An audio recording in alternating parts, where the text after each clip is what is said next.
Pero mas maganda kung di hamak. Kung maalala ang mga nagawa natin bilang simula pa lang ng ating mahabang paglalakbay tungo sa katuparan ng mas matatayog pang pangarap. Noong minungkahi po ng ilang mga grupo na ako'y tumakbo, ang sabi nila sa akin nun, hindi namin inaasahan, lalutasin mo lahat ng problema ng ating bansa sa loob ng 6 na taon. Pero simulan mo na sana. Nakita naman ninyo kung saan tayo nanggaling. At nakita naman ninyong lampas-lampas sa ating mga pinangarap noong simula ang tinatamasa natin ngayon. Pinapanday na natin ang sistema kung saan talagang patas ang laban. Kung saan ang sumusunod sa patakaran ay nakakarating sa nais ng paroonan. Kung saan may tunay na kompetisyong nagbubukal ng pagkakataon at malawakang kaunlaran. Kung saan ang lahat ay may kakayahang panghawakan ang sariling kapalaran.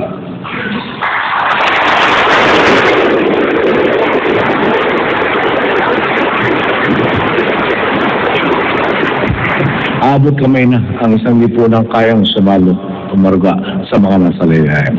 Kung saan ang bawat isa ay kumikilala sa kanyang tungkulin sa kapwa at sa bayan.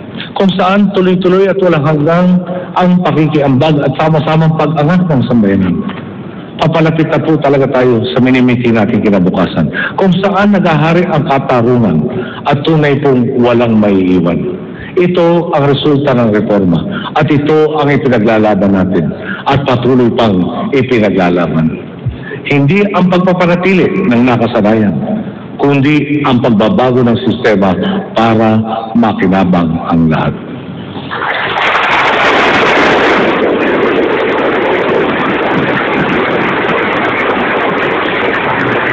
Mga boss, binigyan ninyo ako ng pagkakataong pamunuan ang transformasyon. Kung hinindihan ko ang hamon na inarap mo sa akin, para ko na rin sinabi na tutulong akong pahabain ang inyong pagdurusa at hindi matin ng konsensya ko yun. Kung tinalikuran ko ang pagkakataon, parang tinalikuran ko na rin ang aking amatina. At ang lahat ng inalay nila para sa akin. Excuse me po. Hindi po mangyayari.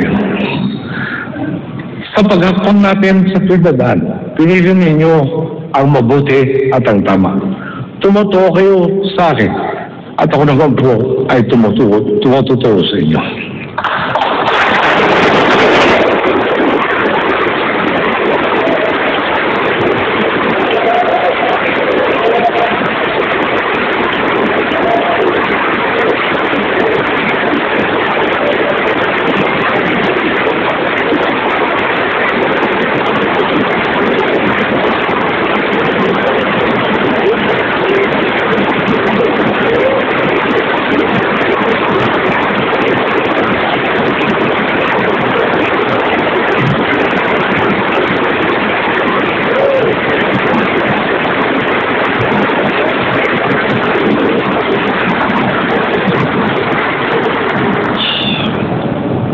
Ang transformasyong tinatamasa natin yan ay magagawa natin permanente sa gabay ng Panginoon hanggat buo ang ating pananalig at tiwala.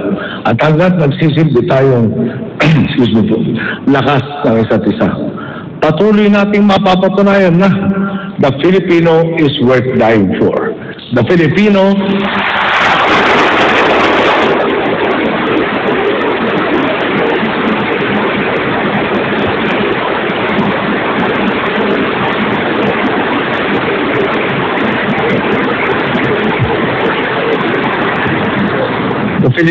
is worth living for. At idagdag ko naman po, the Filipino is definitely worth fighting for.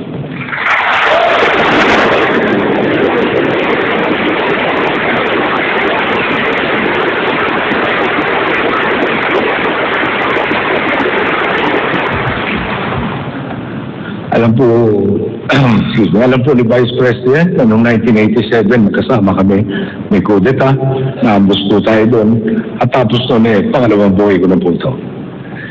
Hindi natin maiwasan mag-isip sa mga binubugo natin.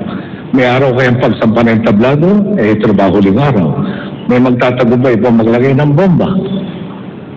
Magtatagumpay ba yung mga maitim na balak ng ating pumakatanggaling gusto tayong ibalik sa maling kalakalan? At kung dumating ang panahon po yun, at natapos na po yung ating pangalawang buhay, masasabi ko bang okay na rin? At sasabihin ko po sa inyo, mata sa mata, sa lahat po ng inaabot natin, ako ba'y masabing kontento na ako?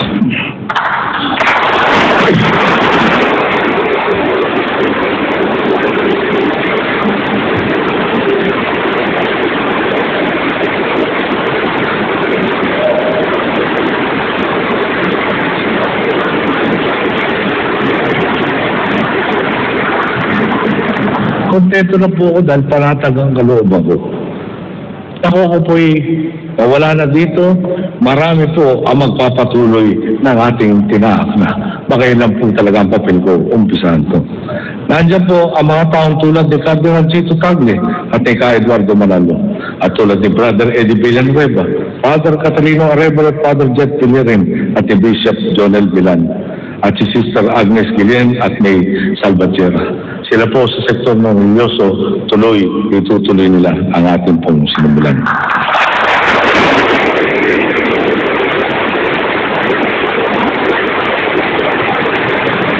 Meron pong Aris Alip ng card na magtutuloy sa kanyang ambag sa pamamagitan ng microfinance.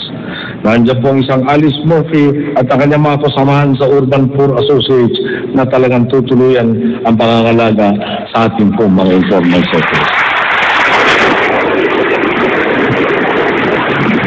Nandiyan po ating mga sundalo at kapulisan. Talagang araw-araw naman po pinipilit gawin ang tama. Tulad ng ating bagong Chief of Staff, ating mga service commanders, mga sundalo ng Light Reaction Battalion at ng JSOD.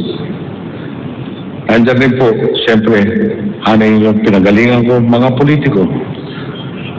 May duda ba na dadalhin tayo ni Senate President Franklin Drilon at ni Speaker Belmonte sa tamang landas?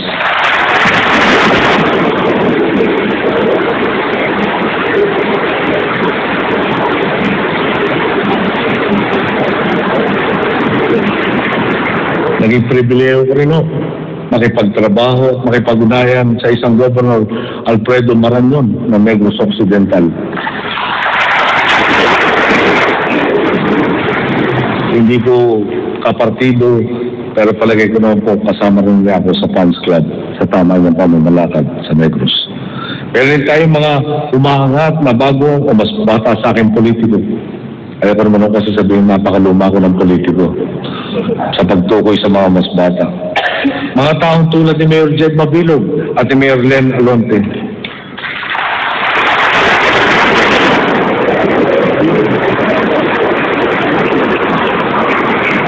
Meron naman sa sektor ng mga sabihin natin culture tulad ni Noel Cobangon at ni Ogie Alcacid na hindi pa sarili lang ngayon hindi.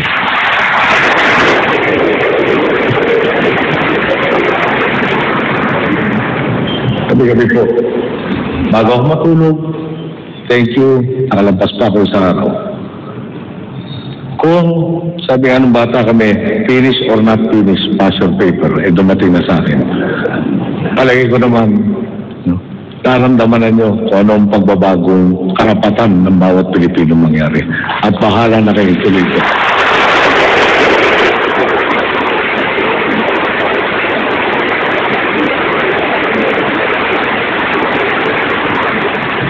Mga boss, kayo ang gumawa ng transformasyon ating tinatamasa.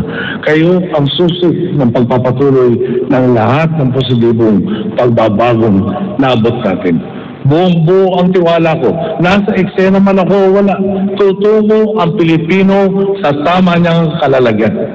Kaya hanggang dito lang po ako. Magandang hapon po sa lahat. Maraming salamat sa inyo.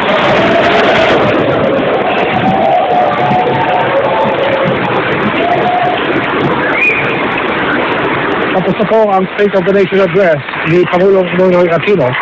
At ayon po sa opisyal na programa, siya po ngayon ay lilisa na dyan sa Batasang Pambansa at siya po ay babalik na sa Malacanang.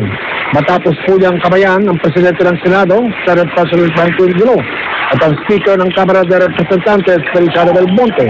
katulad ng inaasahan, lalo na sa panig ng kanyang mga kalyadong mga mababatas at mga miyembro ng kanyang opisyal na pamilya, ang gabinete.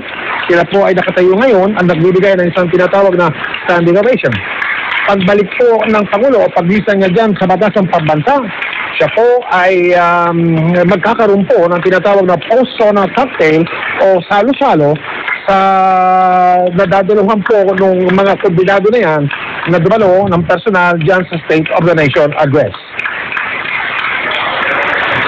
At siyempre ngayon, ang aabangan na dyan, Mike, walang iba kung hindi ang kanya-kanyang opinion at komento at kuro-kuro at saloobin no, ng mga, ang ika ng presidente, mga komentarista dyan sa kanyang nilalaman ng kanyang State of the Nation Address. Ano ka, Mas, Presidente? Ay, kanina? Ano daw? Parang madamdamin na siya dahil mistulang parang may pamamaalam na doon sa kanyang sinabing sora ngayon. At sinabi niya hanggang dito na lang siya. May isang taong pa. Okay. The joint session is adjourned. On the part of the House of Representatives, the joint session is adjourned.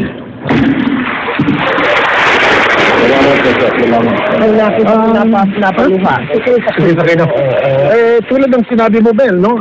Bahagi yan ng demokrasya. Ang maririnig naman natin susunod, ngayon at sa mga susunod na araw, ay iba't ibang mga klaseng reaksyon. At bilang bahagi nga ng demokrasya, sigurado, merong mga pupuri dyan, merong mga babatikos dyan, merong mga kunong-unong mga reaksyon dyan. Ang importante ay lahat nabibigyan ng pagkakataon na maipaalam at ilabas ang kanilang damdamin.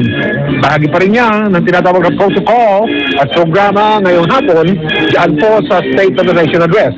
Habang papalabas ang Pangulo ng Pilipinas, siyempre kasama na dyan ang wala kayo mag-selfie. Ayan, no? Kasama siyempre yung pagkamay dun sa mga dadaan. Ayun na, photo, picture na. Oo. Okay, dun sa mga dadaanan niya. Meron tayong nabalitaan na yung mga militante na mga mambabatas ay nagsagawa ng tinatawag na walk out kanina. Umalis sila dyan sa zona, no? Yes. Anong parte kaya ng zona? Ewan ko kung bago nag-umpisa, yung pag-umpisa pa lamang. At malalaman natin ang karagdagang detalye niyan maya-maya. Maya-maya rin, malaman natin kung anong sitwasyon dyan po sa labas ng batasang pambansa, yung mga nagrarally dyan. Napakinggan ba nila yung zona? Narinig ba nila yung zona? O mula't umpisa, ayaw na talaga nilang marinig yung zona. Ay, maralaman din po natin yan. Kasama rin yan taon-taon sa State of the Nation Address.